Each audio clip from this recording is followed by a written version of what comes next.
Hello students, myself Mrs. Kinjal Panchal. I am a teacher in GEMS International School.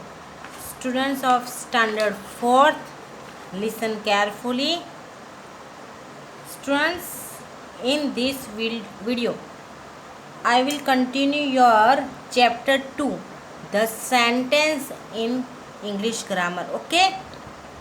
ये video में मैं आपका जो चैप्टर 2 है इंग्लिश ग्रामर है, एक्टिव ग्रामर, जो आपकी एक्टिव ग्रामर की जो टेक्स्ट बुक है ना, उसमें चैप्टर नंबर 2 है द सेंटेंस, उससे स्टार्ट करूँगी. Okay students, without sentence nobody can understand your language, your feeling. Okay, अगर आप किसी को भी पूरा सेंटेंस नहीं बताओगे तो कोई आपको समझ नहीं पाएगा. एक वर्ड से कोई आपकी बात समझ नहीं सकता, समझे. एक ही सेंटेंस, एक ही वर्ड बोलने से कुछ भी समझ में, टीचर्स को तो क्या आपके पेरेंट्स को भी समझ में नहीं आएगा. ओके स्टूडेंट, अब आपको मैं यहाँ आप लोगों को नोटबुक में ये लिखना है, जो आपको नोटबुक में लिखना है ना. हाँ, आपको ग्रामर की नोटबुक एक बनानी है, वो तो आपको पता ही होगा.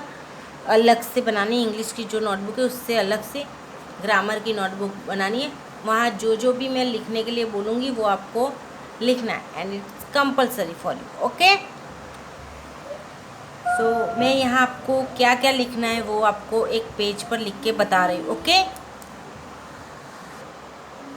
देखो स्टूडेंट्स, आपको इसी तरह से आपकी जो नोटबुक है ना इंग्लिश ग्रामर की, उसमें इसी तरीके से लिखना है चैप्टर 2 सेंटेंस, और फिर सेंटेंस की ये डेफिनेशन ऐसे करके ही लिखना है. ओके, ऐसे करके सेंटेंस लिखना है और इसी तरीके से ही लिखना है. ये वाला यहाँ नहीं आना चाहिए.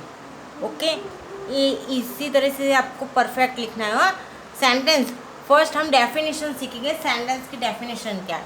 Okay, a group of words which makes complete sense is called a sentence. A group of words, मैंने क्या बोला था, एक वर्ड्स नहीं, एक वर्ड्स बोल के आप जो सामने वाले को समझाना चाहते हो वो नहीं समझेगा. पर ग्रुप ऑफ वर्ड्स यानी एक वर्ड्स नहीं, दूसरा नहीं, 3-4 वर्ड्स होके एक सेंटेंस बनता है. ओके, यानी एक वर्ड से कोई सेंटेंस नहीं बनता, कम से कम 3-4-5 3 से ऊपर जो वर्ड्स होते हैं उससे एक सेंटेंस बनता है. ओके, तो a group of words which makes complete sense is called a sentence. तो उसको क्या बोलते हैं, sentence. Okay, you understand. Okay fine. अब नाउ, अब सेंटेंस भी तो अलग अलग तरीके के होते हैं ना. हाँ, अलग अलग तरीके के होते हैं ना. तो फिर क्या, पहले तो ये हम पढ़ेंगे कि there are 4 types of sentences. There are 4 types of sentences, यानी सेंटेंस जो होते हैं वो 4 तरीके के होते हैं. 4 तरीके के होते हैं, यानी कौन कौन से हम 1 बाय 1 समझेंगे. एक तो फर्स्ट नंबर पे डिक्लेरेटिव सेंटेंस, मतलब स्टेटमेंट वाला जो सेंटेंस होता है वो, यानी डिक्लेरेटिव मतलब जिसके पीछे फुल स्टॉप आता है. ओके, फुल स्टॉप, यानी ये डिक्लेरेटिव मतलब स्टेटमेंट जो है सही है, बस उसके पीछे फुल स्टॉप लगा दिया. जैसे मुझे भूख लगी है, फुल स्टॉप. हाँ, she is a good boy, she is a good girl, sorry, she is a good girl, full stop. Now second, an interrogative sentence means कि जो नेगेटिव सेंटेंस होते हैं ना, एक्चुअली थर्ड में अगर आप होते तो इंट्रोगेटिव की जगह नेगेटिव सेंटेंस ऐसा लिखा हुआ था, पर अभी आप फोर्थ में आ गए तो नेगेटिव की जगह ये वाला वर्ड्स यूज़ किया है, इंट्रोगेटिव सेंटेंस. ओके, यानी कि negative sentence, negative you know, not वाला, नॉट वाला, जैसे he is not honest man. हाँ, वो हॉनेस्ट इंसान नहीं है, ऐसा. Not negative sentence. Third number का an imperative sentence, an imperative means कि आज्ञांकित जो होता है, आज्ञा वाले जो होते हैं ना सेंटेंस, उसमें इसमें ऑर्डर होता है, रिक्वेस्ट होता है, वो सब आ जाता है। ओके, जैसे please give me a book, please give me, हाँ। फिर ऑर्डर में तो shut the door carefully. 4 number an exclamatory, exclamatory sentence means जिसमें ओ एक्सक्लेमेटरी में देखो इसमें कैसे आता है पता है, ये फुल स्टॉप है,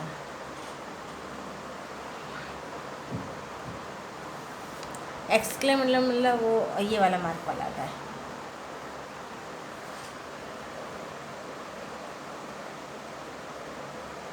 ओके, इस तरीके का आता है ना। वाव, what a beautiful girl, what a beautiful building, and what a lovely flower was, lovely, what a lovely garden, वो सब जिसमें पीछे what a lovely, how old are you, ऐसा सब कुछ जो आता है ना उसमें, हाँ, ये वाला एक्सक्लेमेटरी मार्क यूज़ करो। ओके, अब देखिए ये भी वाला आपको इसी तरीके से जैसे मैंने लिखा है वैसे का वैसा ही आपको लिखना है। ओके, सब कुछ। अब ये वाला a sentence always begins with a capital letters and ends with a full stop। Full stop ये वाला मार्क देखा। और क्वेश्चन मार्क से भी होता है क्वेश्चन का एंड, एंड एक्सक्लेमेटरी मार्क ये वाले मार्क से भी एंड होता है। ओके, सो ना ये था आपको जो मेरे को थोड़ा समझाना था, वही सेंटेंस के बिना आपको कुछ सामने वाले को कुछ भी नहीं बता सकते, यानी कि आपकी जो बात आप सामने वाले को करना चाहते हो वो समझ नहीं पाएगा। Okay, so now let's start our exercise. Students, जो मैंने लिखवाना था वो लिखवा दिया, आपको एक पेज में बता दिया कि उस तरीके से आपको लिखना है, and it's compulsory for you. Okay, आपको ये वो वाला पेज वाला जो था वो आपको आपकी ग्रामर की नोटबुक में लिखना है। ओके, नाउ एक्सरसाइज ए में क्या है, put the jumbled words in the right order to make meaningful sentence, use full stops और क्वेश्चन मार्क्स एज रिक्वायर्ड। यानी यह जम्बल्ड वर्ड है, उसको अरेंज करके हमें ऑर्डर में करना है और एक मीनिंगफुल सेंटेंस बनाना है।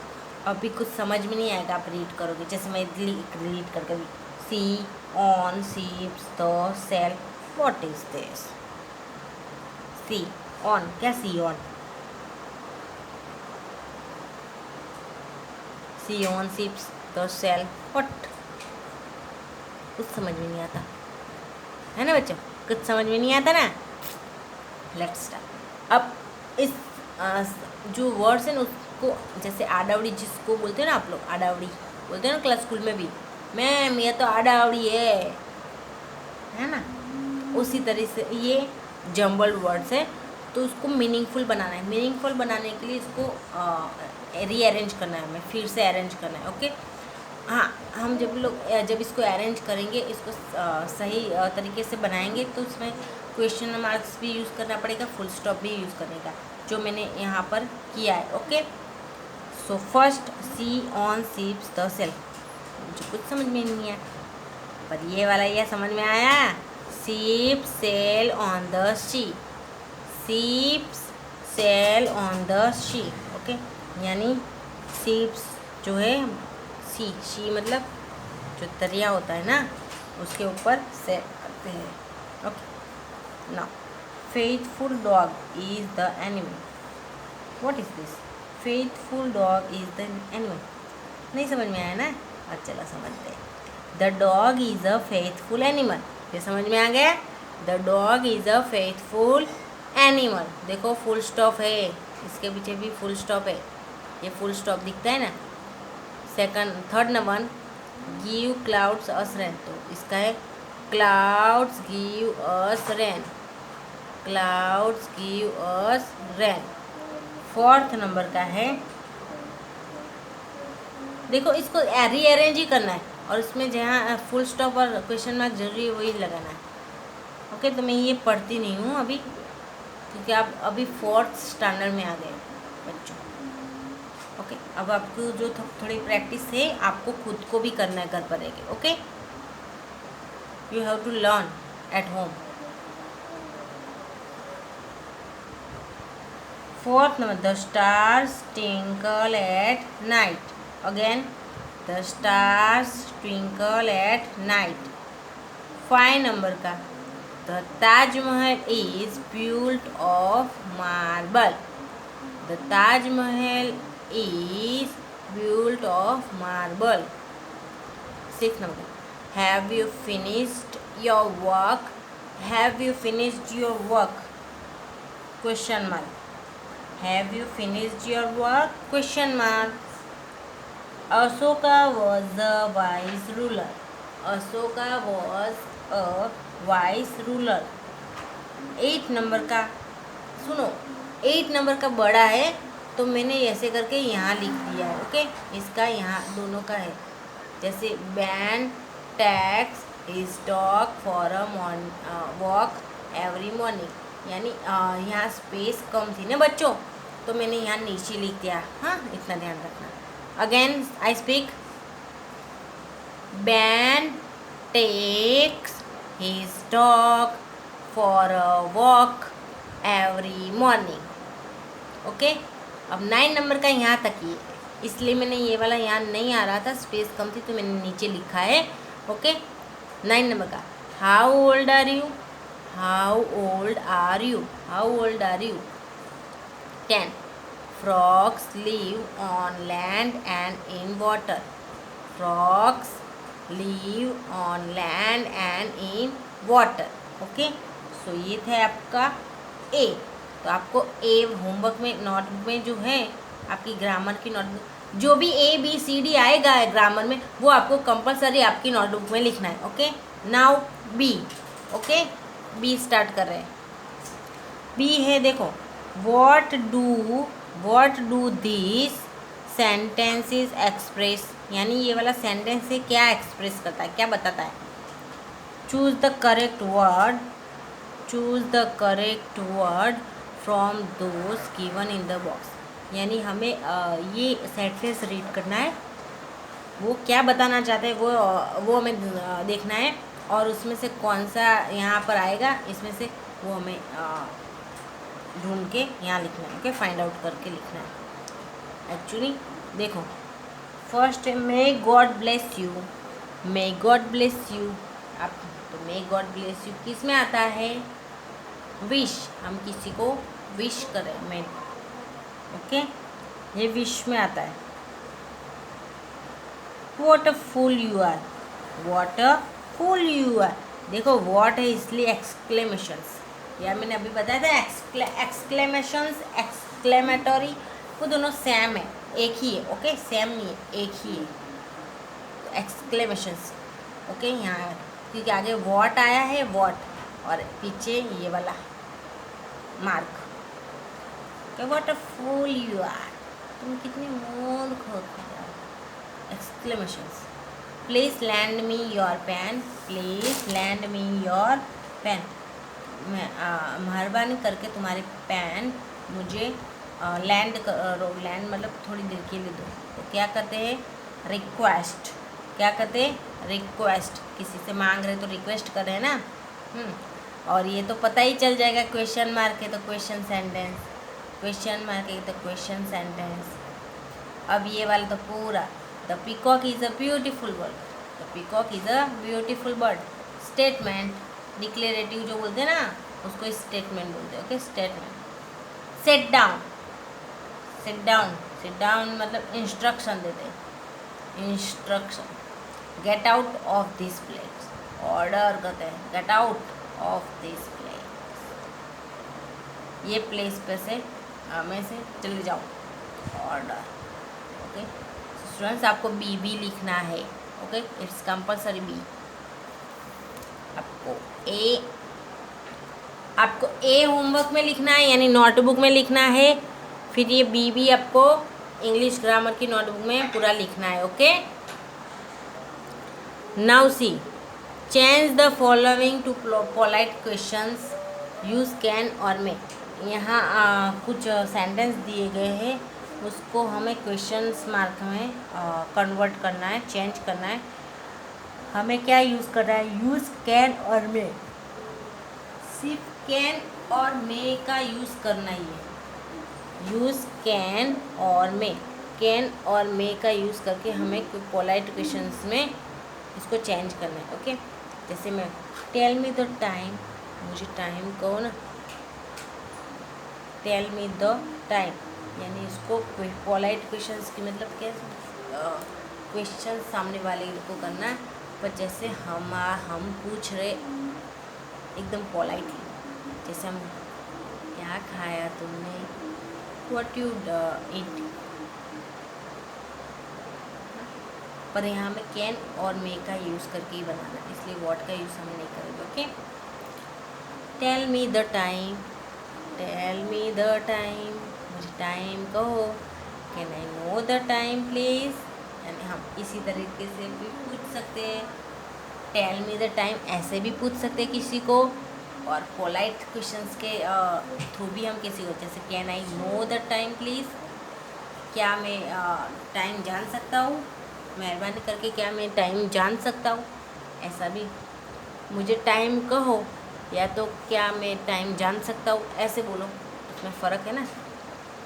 Second, I want to drink some water, I want to drink some water, मैं थोड़ा सा पानी पीना चाहता हूँ। I want to drink some water, क्या मैं थोड़ा पानी पीना चाहता हूँ।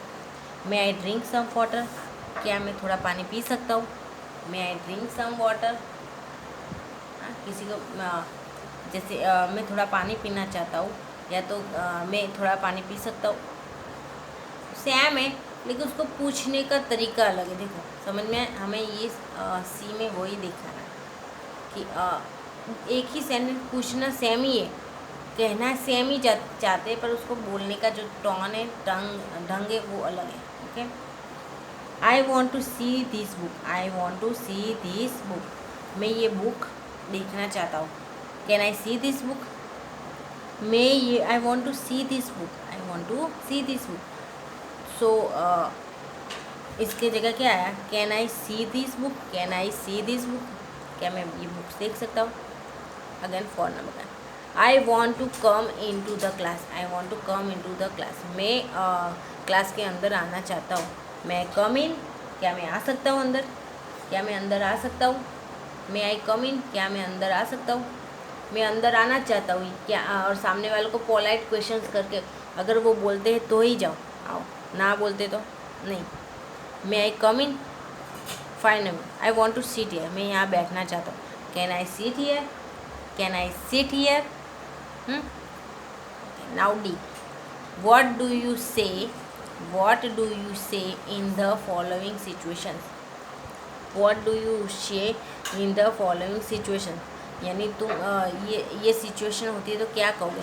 अगर क्या भी करना है तो इसको एक्सक्लेमेशंस मार्क में ही हमें सारे करना, एक्सक्लेमेशंस मार्क। देखो है ना सब में, you see a beautiful flower, अगर आप ब्यूटीफुल फ्लावर देखते हो तो व्हाट अ ब्यूटीफुल फ्लावर, हैं ऐसा ही बोलोगे ना। अगर आप ब्यूटीफुल फ्लावर देखते हो, देखो you see a beautiful flower, अगर आप ब्यूटीफुल फ्लावर देखते हो तो आप क्या करोगे, what a beautiful flower. It is a hot day, अगर हॉट डे तो क्या बोलेंगे, what a hot day, what a hot day. You meet a clever boy, तुम एक क्लेवर बॉय को मिलते हो, तो क्या बोलोगे, what a clever boy, what a clever boy. Four number, you read a nice story, you read a nice story, अगर nice story read करते हो तो व्हाट अ नाइस स्टोरी। इसी तरह you see a tall building, what a tall building. Okay, तो ये आपको ये वाला दोनों होमवर्क में लिखना है, ए से BCD, ABCD। ओके, ये होमवर्क में ही लिखना है। In next video I will continue A। Okay,